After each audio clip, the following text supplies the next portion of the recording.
Alors, Béat Hashem, le Zohar de ce matin, l'Unishmat, Sam Sabach, Bar Alia. Il dit ici, le Zohar, Osri la Gefeniro. Yaakov Avinu, dans la paracha de Vaïchi, il veut dévoiler l'avenir du Mashiach. Quand il va venir Mashiach, quand il va sauver le peuple d'Israël. Mais Hachem ne voulait pas, parce que c'était pas encore le moment. Au lieu de ça, Hachem lui a pris cette vision et lui donne une inspiration divine pour bénir ses enfants. Chaque enfant, il a eu sa beracha. Le Zohar se concentre ce matin sur l'enfant numéro 4, Yehuda. Ma bracha chez Yehuda, quelle était la bracha de Yehuda? Lo yasur shevet mi Yehuda.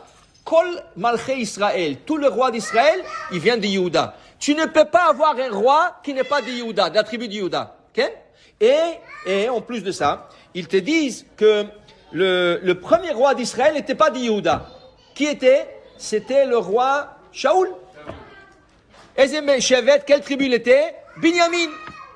Pourquoi le roi Shaoul? La Torah dit clair cette semaine, Lo yasur Shevet mi Yehuda. La raison, pourquoi Shaoul? Parce qu'Hachem savait que le premier roi d'Israël, il va mourir dans la guerre. Alors il ne voulait pas que ce soit de la tribu de Yehuda. Parce que Yehuda, c'est une dynastie qui ne peut pas mourir, il doit se remplacer. Alors qu'est-ce qui est arrivé? Hachem a nommé quelqu'un de la tribu de Binyamin, okay? Et ensuite de ça, c'était David Amelech qui a pris la place. Shaoul, David et la dynastie de la famille de Yehuda, de David. Alors il dit ici le Zohar, alors ici, une de Berachot qui lui a donné à Yehuda, Osri la Gefeniro. Mazi Hiro, c'est un jeune âne. Un jeune âne, ils attachent l'âne à la vigne, à une vigne, et il remplit les sacs qui se trouvent sur les deux côtés de l'âne. Et il remplit d'une vigne, il remplit 2 sacs pleins de raisins. Tellement il y avait de la bracha dans la région de Yehuda. Yehuda, c'est la région là où il y avait Yerushalayim et toutes les régions autour. Okay? Et après il dit, Geffen, la vigne. Pourquoi la vigne? Moi c'est Geffen. Maï Geffen. Dit le Zohar, Geffen, Zakneset Israël. Ça c'est l'assemblée d'Israël. Et il dit ici, Amaïkra Geffen. Pourquoi il s'appelle Geffen? Et la ma Geffen lo mekabla ala netia achra, achen ame Knesset Israël lo mekabla achra ela kutsha bechu. Tous les arbres, tu peux leur greffer. Tu peux prendre une pomme avec une poire greffée. Tu reçois une pomme chinoise. Okay? Tu peux prendre de nectarine. Le kiwi, tous les arbres sont greffables. Tu peux greffer et mélanger tous les arbres. Mais il y a un seul arbre, en vérité il y a 2, mais un qui est connu, qui n'est pas greffable avec des autres, c'est le geffen, c'est la vigne. Pourquoi? La vigne peut se greffer rien qu'entre elles. Okay? Entre le raisin blanc et noir, raisin avec pépin, sans pépin.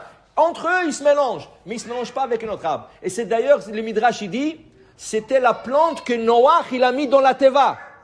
Pourquoi? C'est la seule plante qui n'a pas dévié, il n'est pas parti avec 2 autres. Tous les animaux ont changé. Le tigre, il allait avec le loup. Les hommes changeaient les femmes entre eux. La vigne, comme elle ne change pas de famille, elle était pure, elle est rentrée dans la Teva. Et c'est pour ça que Noach, il a planté la vigne tout de suite en sortant de la Teva. Alors il te dit ici, Am Israël est comparé au Geffen. Pourquoi au Geffen? Comme la vigne ne change pas qu'en sa famille, ainsi Am Israël ne change pas à Kadosh Baruch Hu. Am Israël toujours reste fidèle à Kadosh Baruch Hu. Et c'est pour ça qu'on dit, quand il y a 2 familles qui se marient, qu'est-ce qu'on dit? Inve à Geffen, inve à Geffen. Ça c'est 2 bons grappes. Ça veut dire 2 bons raisins qui se marient entre eux pour donner un bon vin. Ça veut dire que les enfants qui se marient, l'homme et la femme, okay, entre nous, entre juifs et tout ça, ça va donner un bon vin. Baruch Adonai Le'olam. Amen ve amen.